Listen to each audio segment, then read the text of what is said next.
L'altra volta avevamo parlato dei mutamenti politici che si erano registrati nel nostro territorio con le elezioni politiche del 1921, quando avevamo visto che il partito largamente maggioritario nella circoscrizione di Gorizia era stata la Concentrazione Slovena, che aveva eletto 4 deputati su 5, e nella parte italiana invece aveva prevalso il Partito Comunista, che aveva eletto il quinto deputato del collegio goriziano. Io non avrò molte cose da farvi vedere, però ci tenevo, scusate un attimo, a farvi vedere questo. Allora, il tuo schermo intero, eccolo qui, vediamo di collegare, farvi vedere alcune slide,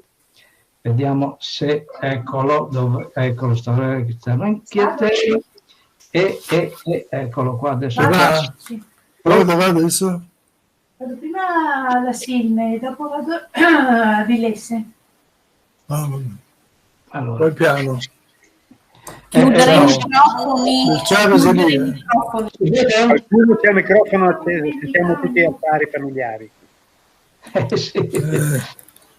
Non mi dica. Eccolo, si vede, niente paura. Si vede la slide, foto? Sì, si vede. Volevo farvi vedere. Se riesci a ingrandirla? Non so se c'è qualcuno che ha il microfono aperto e si sente parlare, quindi c'è. Ecco. Fulvio Laite. Sì, allora, dunque, non so fino a che punto potrò farla, ma comunque potrei farla vedere in questo modo. Allora, se voi notate, si vede il distretto di Tolmino, si vede? Sì. Ecco. Allora, volevo farvi vedere queste foto che si riferiscono ai risultati elettorali appunto del 1921. Il distretto di Tolmino diciamo, raggruppava tutti quanti i paesi della Valle dell'Isonzo, quindi paesi sloveni, e se voi notate dai risultati elettorali, in pratica la lista slovena ottiene diciamo, la quasi totalità dei voti nel distretto di Tolmino. Cioè, quasi nulla ottenga il blocco nazionale, cioè i partiti che si erano raggruppati nel blocco nazionale, cioè i liberali, i nazionalisti, i fascisti, e qualche voto lo ottiene la lista comunista e quella socialista. Praticamente in tutti i paesi sloveni del distretto di Tolmino la quasi totalità del voto va alla concentrazione slovena, quindi a sottolineare come questi paesi fossero a stragrande maggioranza slovena. La stessa cosa avviene anche qui nel distretto di Idria. Anche qui, se voi notate, coloro che prendono i voti sono in modo quasi esclusivo, coloro che prende in modo quasi esclusivo la lista slovena. Quindi a sottolineare come in questi paesi la totalità dei voti vada alla lista slovena, e lo stesso avviene anche nel distretto di Postumia. Anche il distretto di Postumia, eccolo qui, che i voti vanno assolutamente alla lista slovena, con qualche voto particolare ai comunisti e ai socialisti. Comunque altri partiti, chiamiamoli così, nazionali italiani, non prendono voti. Mentre non si vede, ma nel distretto di Tarvisio, se vi ricordate, il distretto di Tarvisio era stata aggregata alla provincia di Gorizia, qui non si vede bene la tabella, però nel distretto di Tarvisio vincono largamente in tutti i comuni i socialisti. Volevo farvi notare appunto la differenza con i voti invece della parte, ecco qui siamo ancora nel distretto di Gorizia. Allora, se voi notate il distretto di Gorizia, solamente nella città di Gorizia, Gorizia era suddivisa in 8 seggi elettorali praticamente. Ecco, a Gorizia prevale in modo sostanziale la lista del blocco nazionale, seguita ovviamente dagli sloveni che rappresentavano una forte componente della città, e quindi poi dopo dai comunisti e dalle altre liste nazionali. Mentre nei paesi del circondario goriziano vedete che prevalgono nettamente, appunto perché sono paesi di lingua slovena, prevalgono nettamente i voti per la lista slovena, ad eccezione, ecco qui vedete Lucinico, che era appunto frazione del comune di, era diventato, era ancora comune autonomo, però ovviamente Lucinico, essendo un paese friulano, ecco, a Lucinico vincono questi 268 voti, vincono i comunisti, e secondo partito sono 132 voti, sono i popolari, ma diciamo che in tutti gli altri comuni della circoscrizione di Gorizia vincono appunto le liste slovene, contrariamente a quanto avviene invece, ecco, nel distretto di Gradiška, cerco di ingrandire ancora un po', dove invece la situazione era quella che vi avevo detto l'altra volta, sono i comunisti ad ottenere la maggioranza dei voti, e gli sloveni vincono solamente nei comuni come Biljana, che era sul Collio, quindi comune completamente sloveno, oppure Kosbana, anche Kosbana vincono largamente, vince largamente la lista slovena, mentre negli altri comuni, come si vede, sono i comunisti quelli che ottengono più voti, seguiti qualche volta dal blocco nazionale oppure dai popolari o dai socialisti. La stessa cosa, ecco, qui si vedono anche per sottolineare il fatto che i comunisti ottengono proprio la maggioranza, la stragrande maggioranza dei voti anche nei paesi più piccoli come Mariano, come Farra, come Mossa, sono il primo partito ovunque nel distretto di Gradiška. La stessa cosa, diciamo un po' diversa comunque, è nel distretto di Monfalcone, dove in alcuni comuni prevalgono, il distretto di Monfalcone comprendeva anche la Bassa Friulana, quindi anche Cervignano e la Bassa Friulana, e qui i risultati elettorali sono un po' più diversificati, perché in alcuni comuni vincono i comunisti, in altri vincono i socialisti, e solo in un comune, mi pare, quello di Fogliano, prevale il blocco nazionale. Allora, questi risultati elettorali indubbiamente rappresentano una novità, in quanto modificano radicalmente i rapporti di forza che esistevano prima della guerra, quando a prevalere erano le liste cattoliche, e nell'immediato primo dopoguerra, quando erano stati i socialisti quelli a diciamo, avere il consenso popolare, anche perché avevano guidato le lotte contadine del 19-20. Ecco, chi erano questi? Quindi al Parlamento italiano vengono inviati 5 deputati, 4 appartenenti alla lista appunto slovena e il quinto comunista. Quindi chi erano questi personaggi? Qui vedete Giuseppe Wilfan. Wilfan era uno sloveno nato a Trieste, viene eletto che aveva 43 anni nel 21, ed era un esponente liberale, uno sloveno di tendenza liberale, che era stato anche membro della Dieta di Trieste, di professione faceva l'avvocato, si era laureato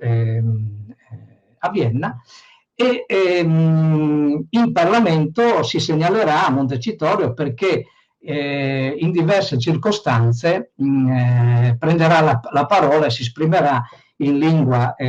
slovena, creando ovviamente notevole subbuglio nello stesso Parlamento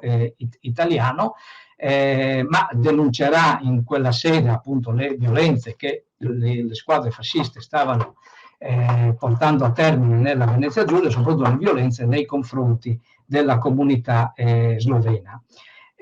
Questo Wilfan però cambierà un po' atteggiamento, perché verrà rieletto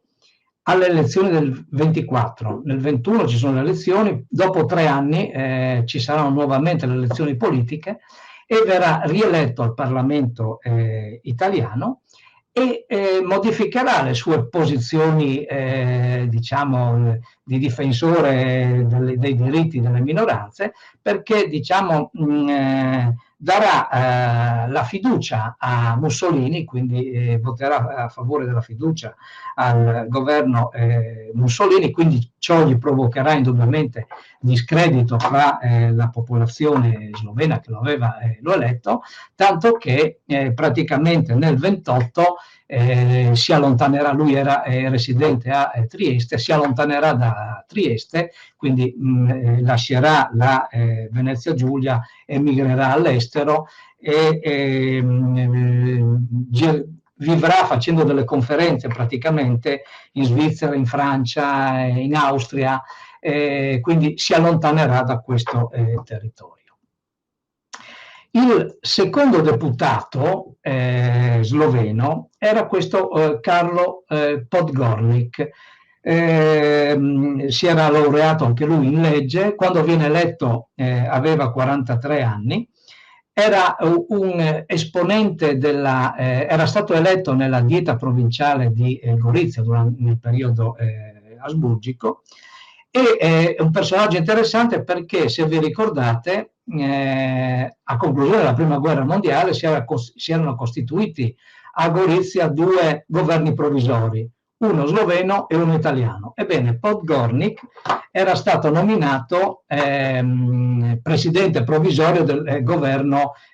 sloveno, e è interessante il fatto perché aveva accolto i generali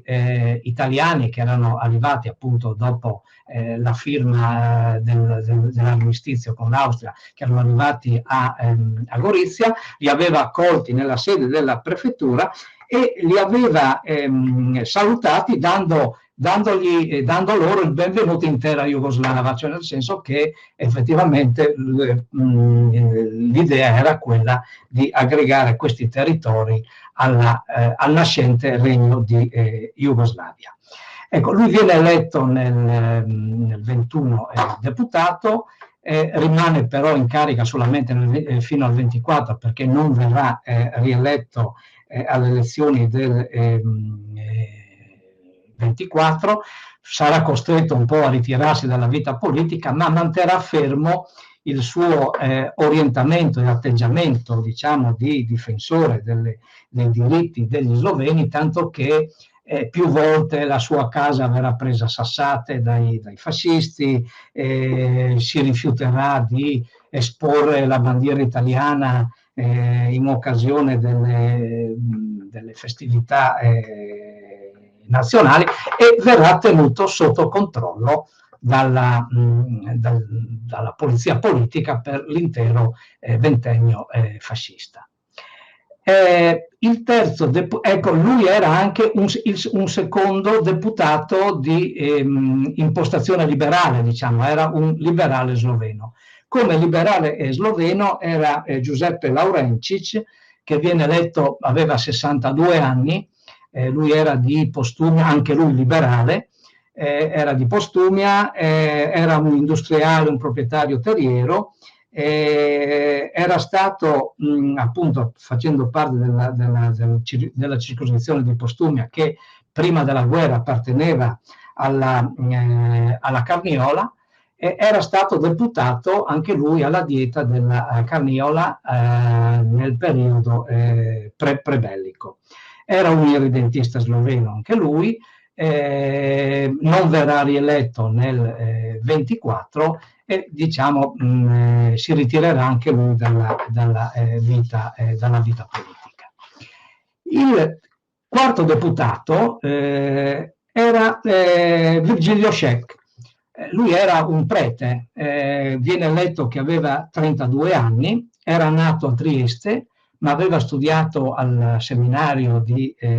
Gorizia, era stato nominato sacerdote proprio alla vigilia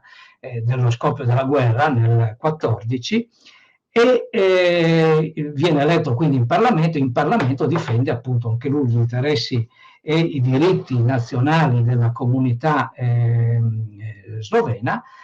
e per l'intero ventennio fascista verrà tenuto sotto vigile controllo da parte della polizia del regime, in quanto veniva accusato di divulgare le pubblicazioni in lingua slovena. Vedremo che era vietato appunto diffondere stampa sia straniera ma anche eventualmente nazionale in lingua non italiana, per cui lui veniva accusato di diffondere stampa slovena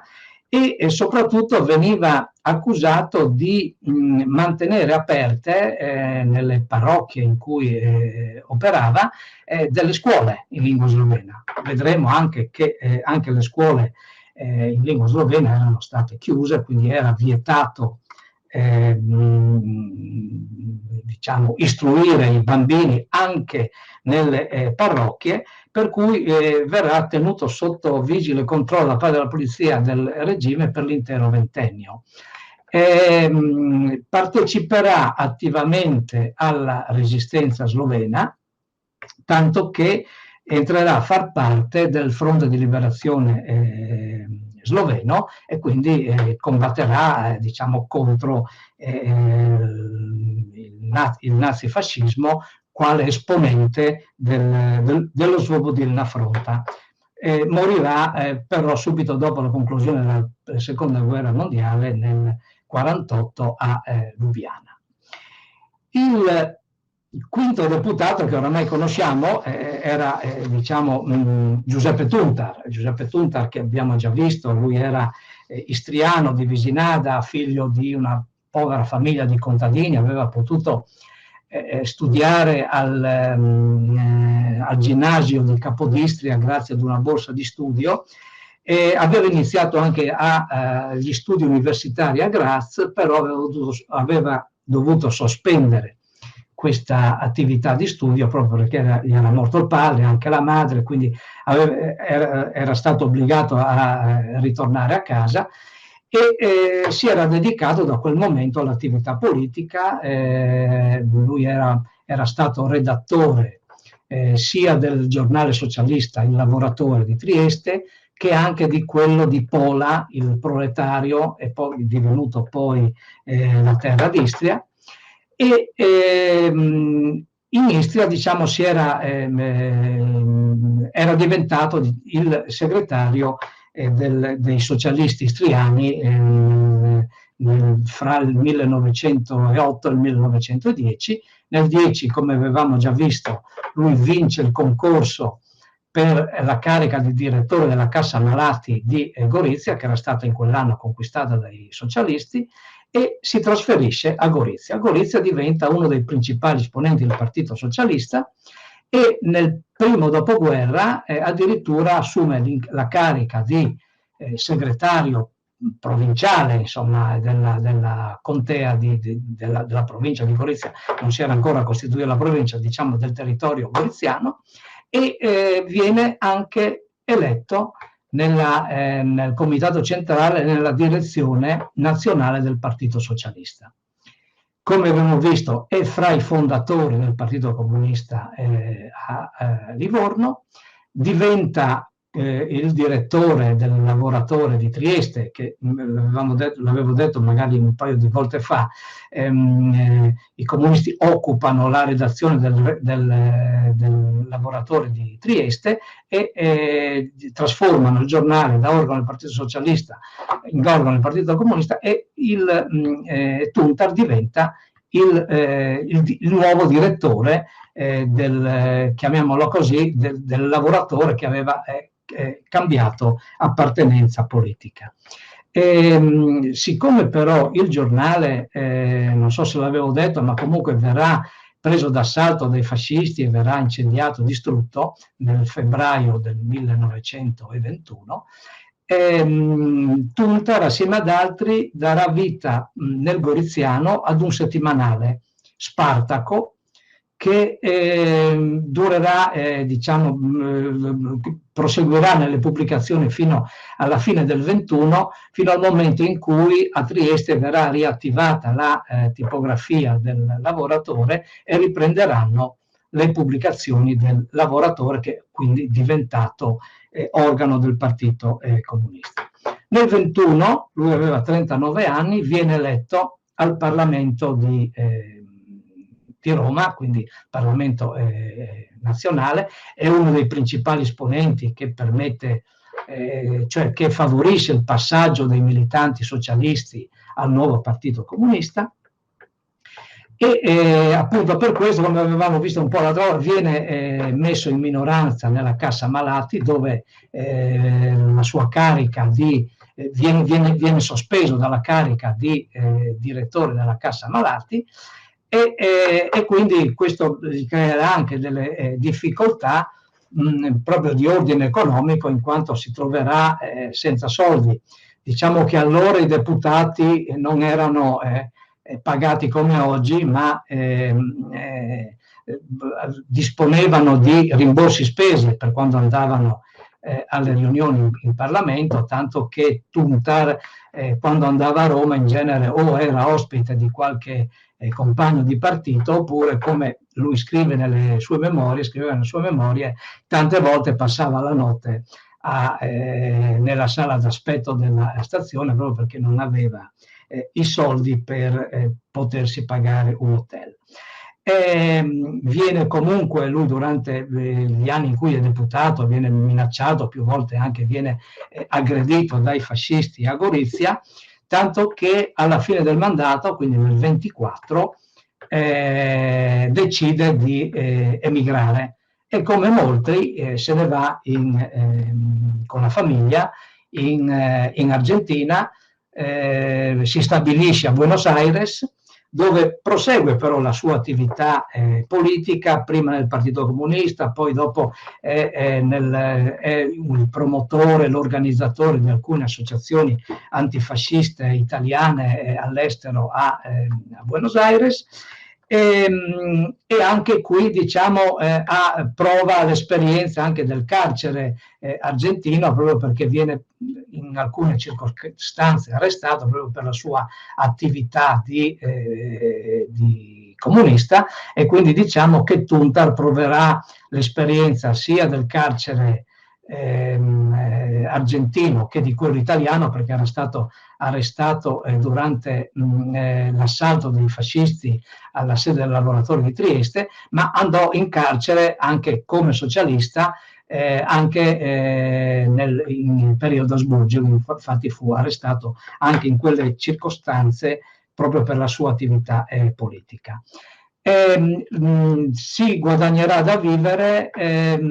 come pubblicista, come giornalista, scriveva per vari giornali di Buenos Aires e viveva anche traducendo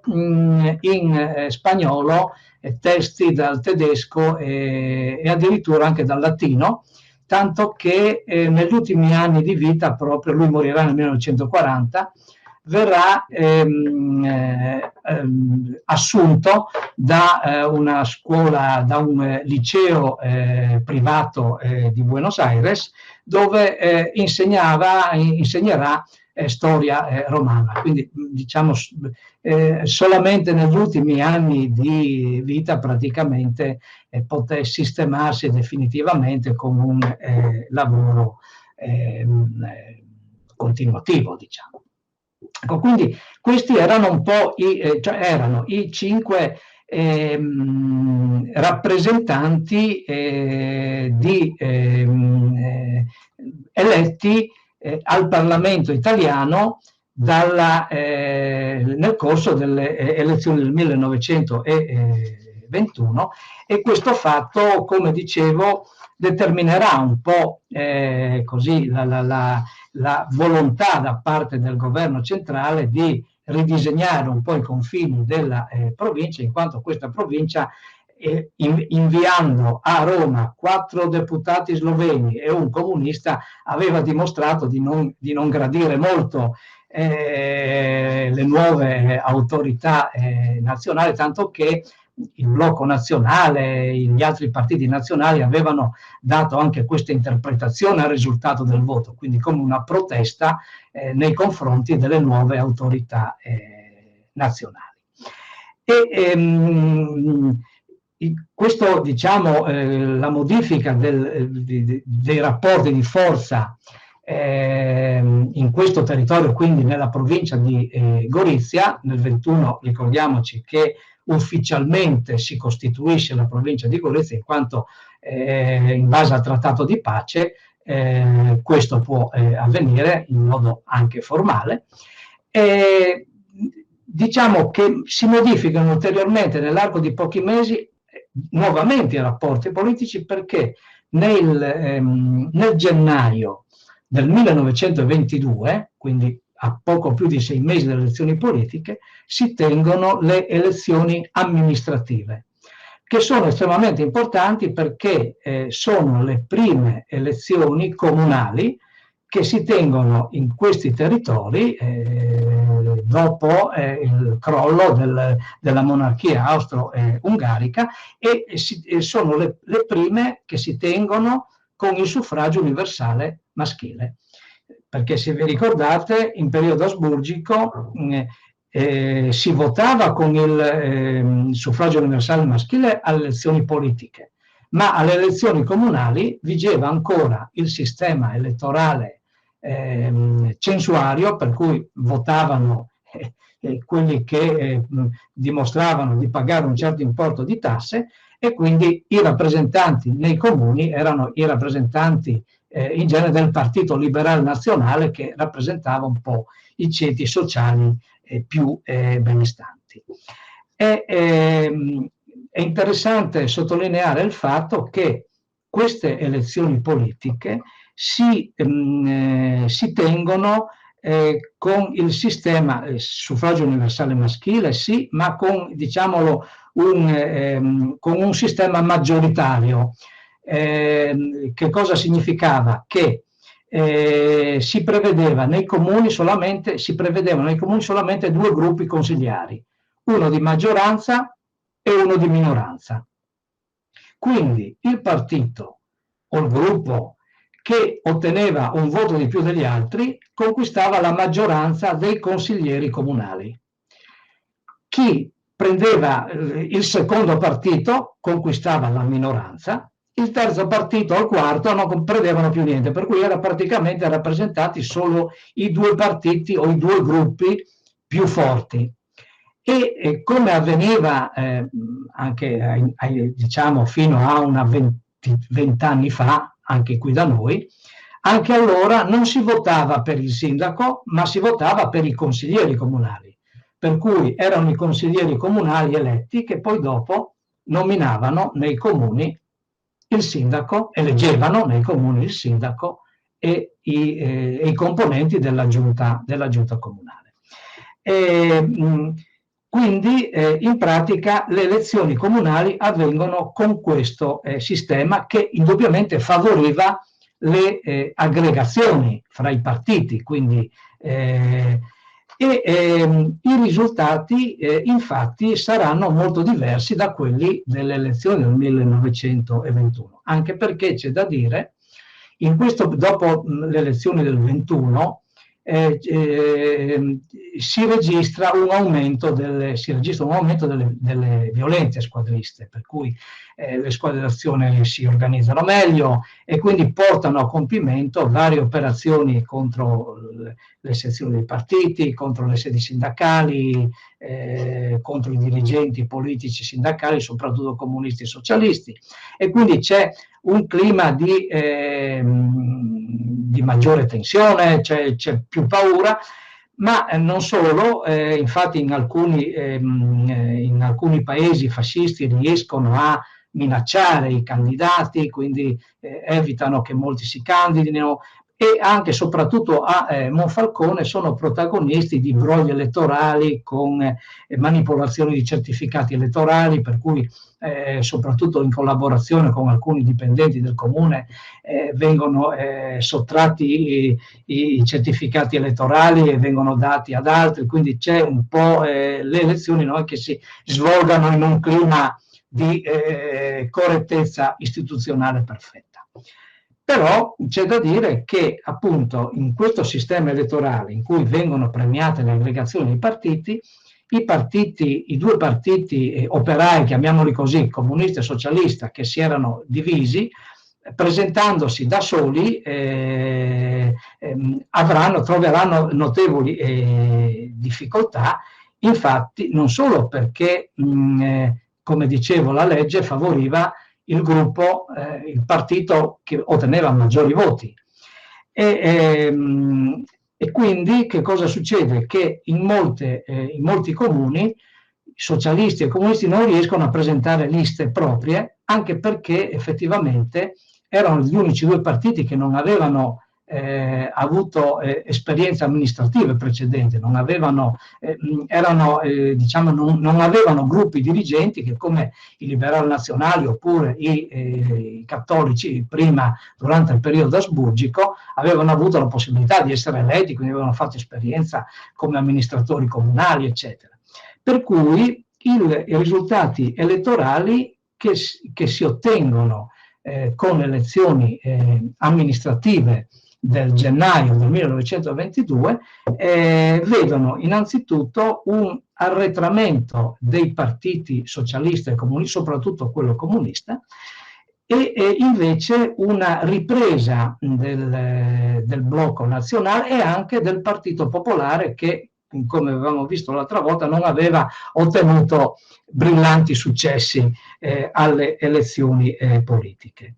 I socialisti conquistano vari comuni, soprattutto nella Bassa Friulana, il principale, e anche conquistano i due comuni più popolosi. Allora il più popoloso della Bassa era Fiumicello, e quindi conquistano sia Fiumicello che Cervignano, che erano i due centri più importanti.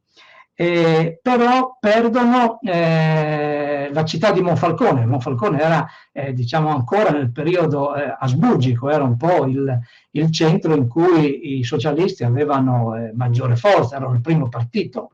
Monfalcone invece viene conquistato dal blocco nazionale. Il Partito Comunista è quello che ottiene i risultati più deludenti, proprio perché conquista solamente pochi comuni, soprattutto nella destra Isonzo, il principale sarà il comune di Cormons, mentre il Partito Popolare, pur non presentando candidati in molti comuni, soprattutto nella Bassa Friulana e nel Monfalconese, non presenta candidati, invece ottiene un notevole risultato nella destra Isonzo, quindi nei comuni del Gradiscano in modo particolare. Infatti conquista la maggioranza nel comune di Gradisca e tra le altre cose anche in quello di Grado, per pochi voti, ma comunque anche in quello di Grado. Buoni risultati invece ottengono i candidati del blocco nazionale. Il blocco nazionale riuniva, come abbiamo detto, i liberali, riuniva i fascisti, riuniva i nazionalisti. E il blocco nazionale conquista molti comuni della Bassa Friulana, anche del Monfalconese, ma soprattutto conquista il comune di Monfalcone. Chi da questa, da questa campagna elettorale esce ridimensionato e sconfitto sono i fascisti, perché pur avendo partecipato in modo consistente sia alla vittoria del blocco nazionale nei vari comuni, e avendo partecipato anche in maniera decisa con le violenze squadriste a incutere paura, quindi a ridurre il voto degli avversari, non riescono a eleggere propri rappresentanti alla guida dei comuni, quindi i sindaci dei comuni, diciamo subiscono anche la delusione più grossa a Monfalcone, dove avevano praticamente contribuito in maniera determinante alla vittoria del blocco nazionale, in quanto i consiglieri comunali di Monfalcone, pur con una frattura all'interno del gruppo, eleggono come primo sindaco della città l'avvocato Giovanni Bonavia, che era un esponente del movimento nazionalista, liberal nazionalista. Ma il risultato più clamoroso si ottiene a Gorizia, nella città di Gorizia. Su Gorizia puntavano in modo particolare gli esponenti del blocco nazionale, proprio per il significato politico che aveva la città di Gorizia. Gorizia rappresentava le battaglie dell'Isonzo, l'italianità,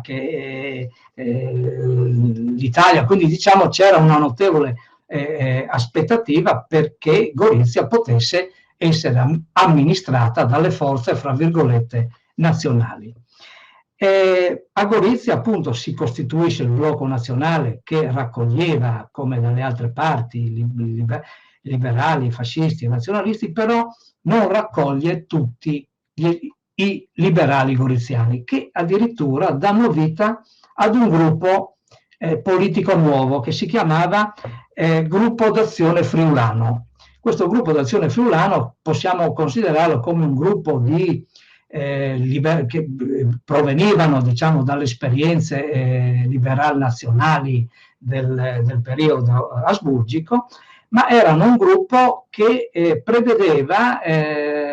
diciamo, la collaborazione con i rappresentanti della comunità slovena. Quindi che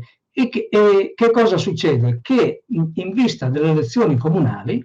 il gruppo d'Azione Friulano stringe un accordo elettorale con gli sloveni, che avevano dato vita veniva chiamata la lista Podgornik, perché era ispirata dal deputato Podgornik che era stato eletto al Parlamento italiano, e quindi questi due gruppi con uno strano sistema per cui gli sloveni votano per la lista del gruppo d'Azione Friulano, cancellando, perché si poteva fare quella volta, venivano cancellati i nomi dei candidati del gruppo d'Azione Friulano e venivano aggiunti a penna, a mano, i candidati sloveni, per cui in pratica il gruppo d'Azione Friulano ottiene quasi 900 voti, gli sloveni oltre 700, e quindi sono il primo raggruppamento e quindi ottengono la maggioranza dei consiglieri comunali. Il blocco nazionale si classifica al secondo posto e ottiene la minoranza. Tutti gli altri partiti, socialisti, comunisti, repubblicani che si erano presentati, non ottengono alcun rappresentante. E quindi il Consiglio Comunale di Gorizia, nella sua prima riunione, elegge come sindaco Antonio Bonne. Antonio Bonne era un consigliere di Corte d'Appello, quindi un giudice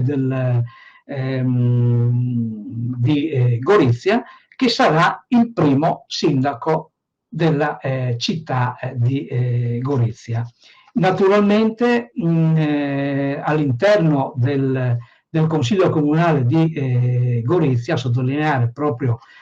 diciamo, la sconfitta del gruppo fascista, non verrà eletto nella minoranza, non verrà eletto alcun fascista. Questo diciamo, darà ulteriore forza alla componente squadrista del partito, che si porrà il problema, lo vedremo subito, dello scioglimento dei consigli comunali retti da maggioranze non espressioni del blocco nazionale. È strano perché io sono da un po' di tempo che sto cercando la ragione per cui, anche se si va per esempio su Wikipedia, il primo sindaco di Gorizia viene indicato come Giorgio Bombig, ma il primo sindaco eletto della città di Gorizia invece è questo Antonio Bonne, e non so se ve lo raccontavo già, ma a Gorizia, se voi andate in comune, sono esposti al comune di Gorizia i quadri di tutti i sindaci della città. Manca questo Bonne, che pure fu il primo sindaco durò poco, perché vedremo durerà meno di un anno, però fu il primo sindaco eletto, sindaco italiano. Questo Bonne praticamente era stato in periodo asburgico vicepodestà, mentre Giorgio Bombik era stato il podestà di Gorizia, lui aveva ricoperto l'incarico di vicepodestà della città in periodo asburgico. Quindi Bonne sarà il primo sindaco della città. E questo fatto spingerà proprio i fascisti diciamo, a rivalersi contro questo risultato elettorale che praticamente non li aveva premiati in nessun comune, a fare la scelta appunto di sciogliere le amministrazioni comunali che erano state elette in questo modo e che non erano rette da amministrazioni del blocco nazionale. Ecco, quindi per concludere, magari dopo subito vi lascio la parola. Per concludere, quindi, nuovamente nell'arco di pochi mesi si modificano un po' i rapporti di forza politici, in quanto abbiamo visto come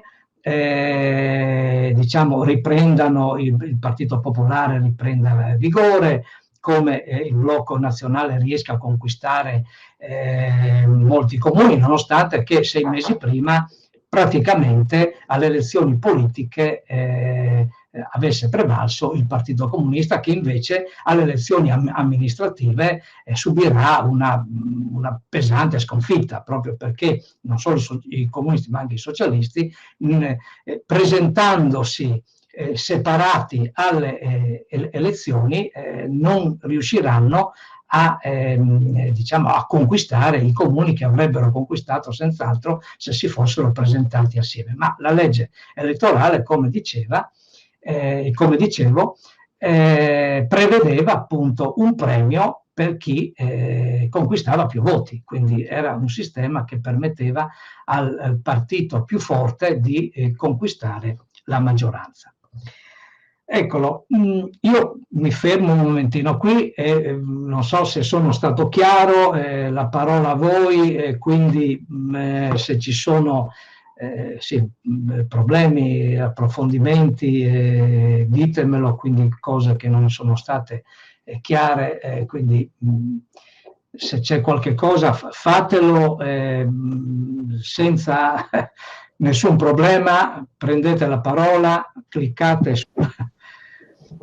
Comincio io che sono temeraria. Sì, ecco. Non ci ha detto risultati nei paesi sloveni, anche per le comunali la situazione era la stessa delle politiche?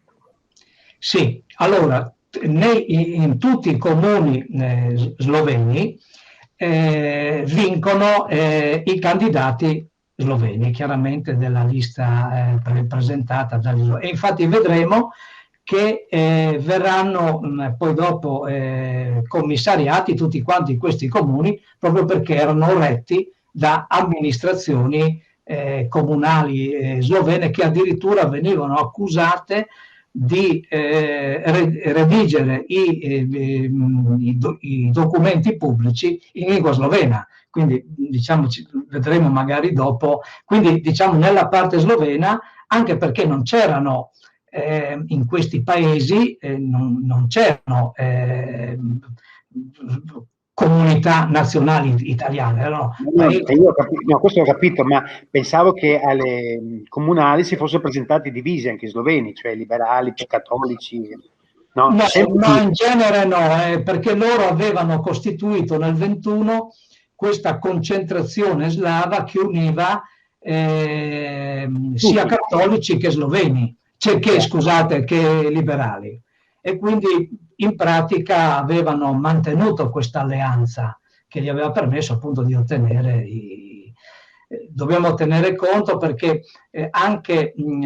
forse, cioè, questo non ve l'avevo detto, ma anche nella parte italiana della provincia vengono rieletti amministratori che già lo erano stati in periodo asburgico, e questo avviene anche nei paesi sloveni, dove magari vengono rieletti sindaci o amministratori comunali che già lo erano stati in periodo asburgico. Questa per la parte italiana sarà un po' una contraddizione, perché diciamo chiamiamoli così, i partiti nazionali che volevano chiudere l'esperienza austro-ungarica saranno però in certi, soprattutto nella bassa friulana, diciamo per convenienza politica, presenteranno nelle loro liste esponenti liberal nazionali che erano già stati amministratori durante diciamo l'impero austro-ungarico, quindi era un po' una contraddizione questa, però vedremo poi dopo anche che questi esponenti liberal nazionali, che magari nel 21 e nel 22 non erano fascisti, vedremo che diciamo negli anni successivi, quando cambierà il clima politico e l'aria girerà da un'altra parte, passeranno anche questi diciamo il partito fascista, e quindi si iscriveranno, diventeranno anche segretari di fascio, eccetera. Quindi diciamo ci sarà un trasferimento di questo gruppo dirigente che aveva amministrato nei comuni durante il periodo austro-ungarico nel partito fascista. E ve lo dicevo già che anche durante l'occupazione tedesca dal 43 al 45 alcuni di questi esponenti austriacanti, chiamiamoli così, verranno chiamati anche nel 43-45 a ricoprire importanti incarichi pubblici nell'amministrazione del litorale adriatico, che come ben sappiamo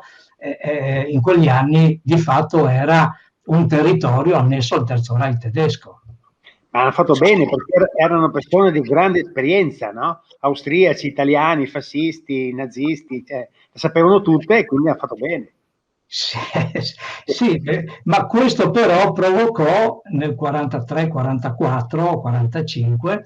provocò un forte contrasto fra la federazione provinciale dei fasci di combattimento e l'amministrazione tedesca, proprio perché vennero premiati in questo modo, chiamiamoli così, i fascisti della seconda ora, cioè quelli che avevano aderito al fascismo negli anni 20 e 30, non per convinzione, non perché erano stati squadristi, ma diciamo per convenienza, perché erano no, e quindi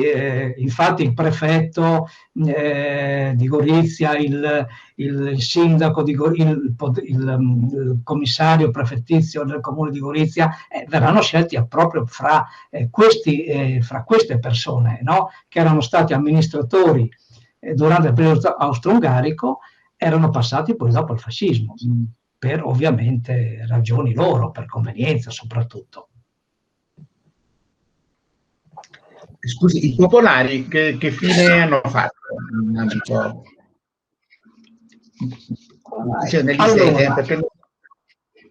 Allora, i popolari in alcune zone, come dicevo prima, nel Gradiscano, nei comuni del Gradiscano, dove diciamo si era notata una certa ripresa, riescono a presentare le loro liste, e che anche abbiamo visto in quasi tutti i comuni del Gradiscano sono vittoriose. Romans, Versa, Villesse, Gradisca stessa. Nei comuni invece della bassa friulana e anche del Monfalconese, dove probabilmente non avevano dei gruppi dirigenti ancora, perché teniamo conto che i popolari erano, diciamo, gli eredi naturali del movimento cattolico del Monsignor Faidutti, e abbiamo visto che il movimento cattolico aveva come punto di forza i preti, no? Erano loro quelli che, e naturalmente non solo i preti, ma anche i dirigenti delle varie cooperative che erano state costituite. E abbiamo anche visto che molti preti non verranno autorizzati a riprendersi le vecchie parrocchie, quindi verranno allontanati. Quindi in alcune zone, come la Bassa Friulana e come il Monfalconese, non avevano questa forza, per cui non si presenteranno alle elezioni. A Gorizia, però, in alcuni, eccolo, c'è da aggiungere questo, che in alcuni comuni, alcuni cattolici, diciamo non tanto esponenti, ma diciamo alcuni esponenti cattolici, eccolo, aderiscono alle liste del Blocco Nazionale. Quindi c'è da parte di alcuni cattolici la scelta, come avviene un po' a Gorizia i cattolici non cioè rinunciano a presentare una propria lista, anche perché questo fatto avrebbe, secondo diciamo, l'impostazione loro, avrebbe favorito il Blocco Nazionale. Quindi alcuni cattolici fanno già la scelta di aderire al Blocco Nazionale, quindi c'è questo spostamento. Però il dato principale dei popolari è proprio quello della conquista di alcuni importanti centri, come dicevo Gradisca, ma anche Grado, perché anche Grado verrà conquistato dai popolari.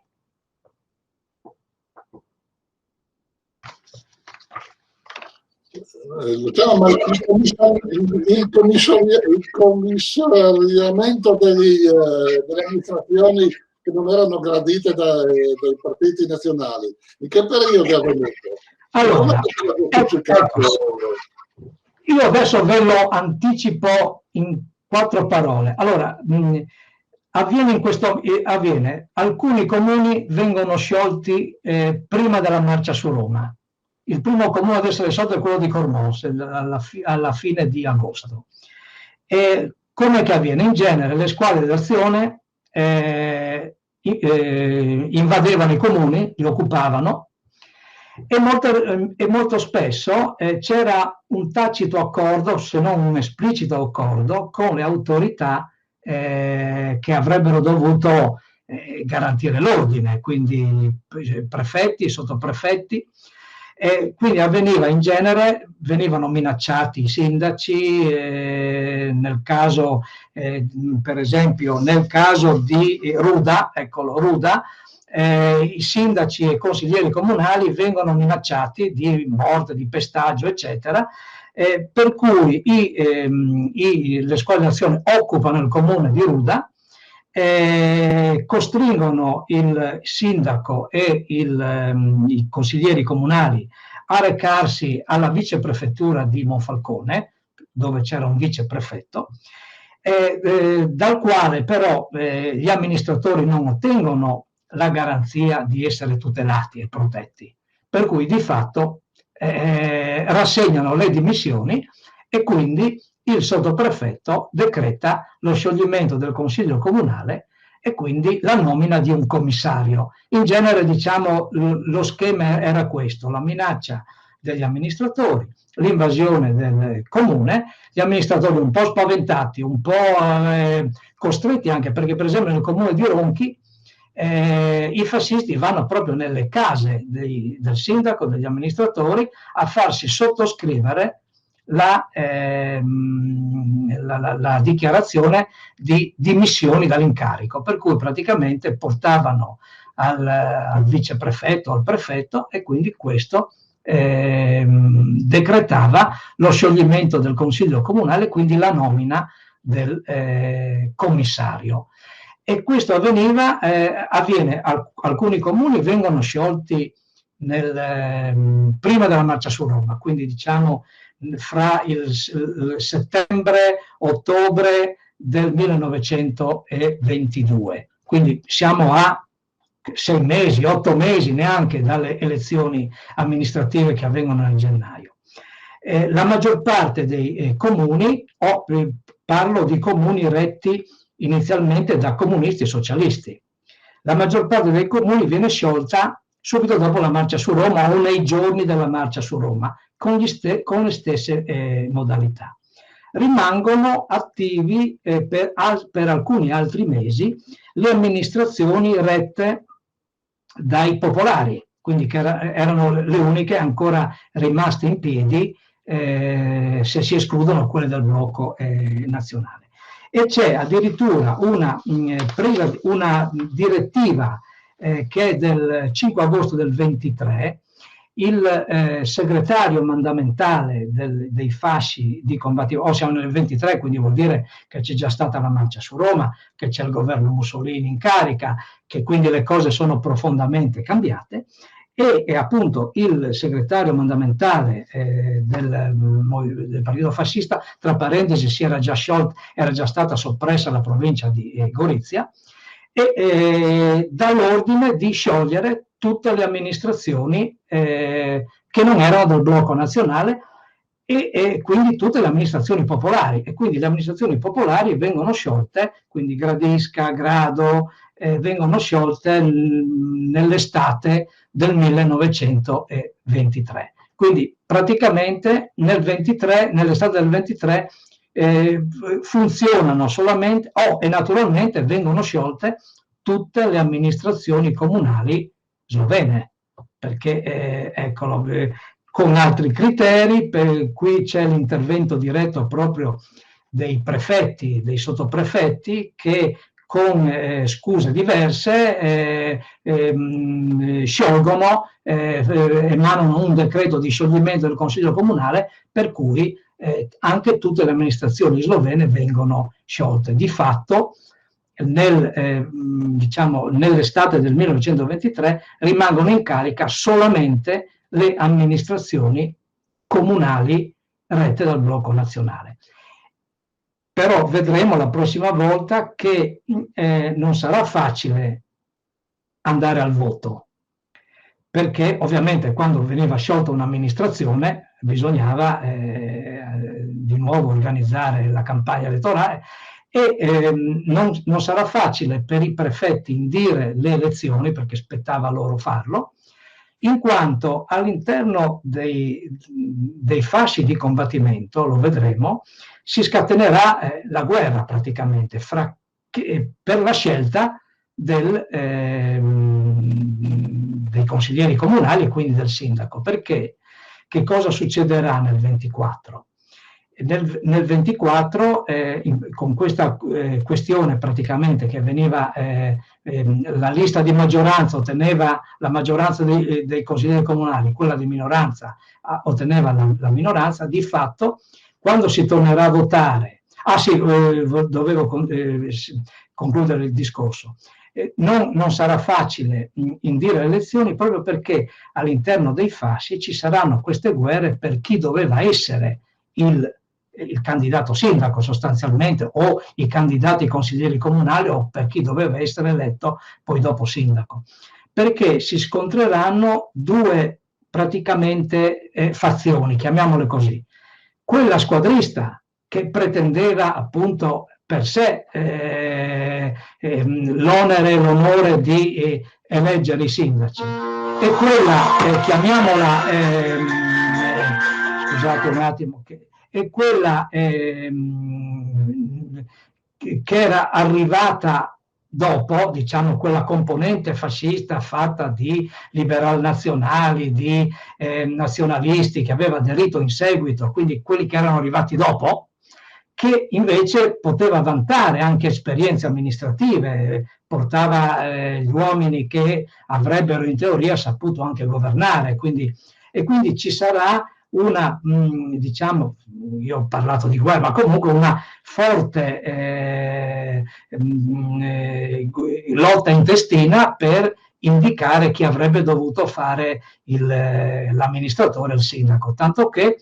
le elezioni verranno indette appena nel 24, quindi anche a distanza di per esempio, quelle che vengono solo nel 22, dopo quasi 2 anni ci sarà il rinnovo delle amministrazioni comunali, che vedremo poi dopo non avranno nulla di legale, e vedremo come verranno svolte, insomma, no? Scusa, c'è una domanda, no? La polizia e i carabinieri fedeli nei secoli, in tutte queste azioni di illegalità, mostruose ed evidenti, no? Che furono fatte in tutte queste città, cosa fecero loro? Beh, questo spiega diciamo, la connivenza che c'era. Cioè, praticamente avrebbero dovuto tutelare, in questo caso gli amministratori, gli interessi degli amministratori, ma ovviamente non lo fecero, proprio perché oramai anche all'interno degli apparati dello Stato si cominciava a capire che diciamo, il futuro sarebbe stato il fascismo, quindi in un certo qual modo, soprattutto in queste terre, bisognava agevolare chi diciamo, vantava di essere italiano e quindi chi diciamo, portava avanti quella che chiamiamo la linea nazionale. E quindi ci fu non tanto anche da parte delle forze dell'ordine, ma in modo particolare dei rappresentanti dei prefetti, dei sottoprefetti. Questi erano in pratica, lo vedremo, che ogni qualvolta si trattava di sciogliere un consiglio comunale c'era quasi una connivenza fra azione violenta delle squadre che occupavano i comuni e intervento immediato delle autorità che vedeva che il comune non poteva più essere amministrato e quindi scioglieva il consiglio comunale. Quindi c'era un crescendo di connivenze fra fascismo e apparati dello Stato, insomma. Altrimenti non si può spiegare come diciamo sia stato possibile, lo vedremo magari la prossima volta, la marcia su Roma, no? Bastava mandare 2 reparti dell'esercito, si scioglieva la marcia, cioè, però questo lo si capisce proprio perché oramai il re, apparati importanti dello Stato, industriali, oramai avevano puntato sul cavallo Mussolini per risolvere i problemi del paese, quindi si capisce perché le cose andarono in un certo modo anziché in un altro.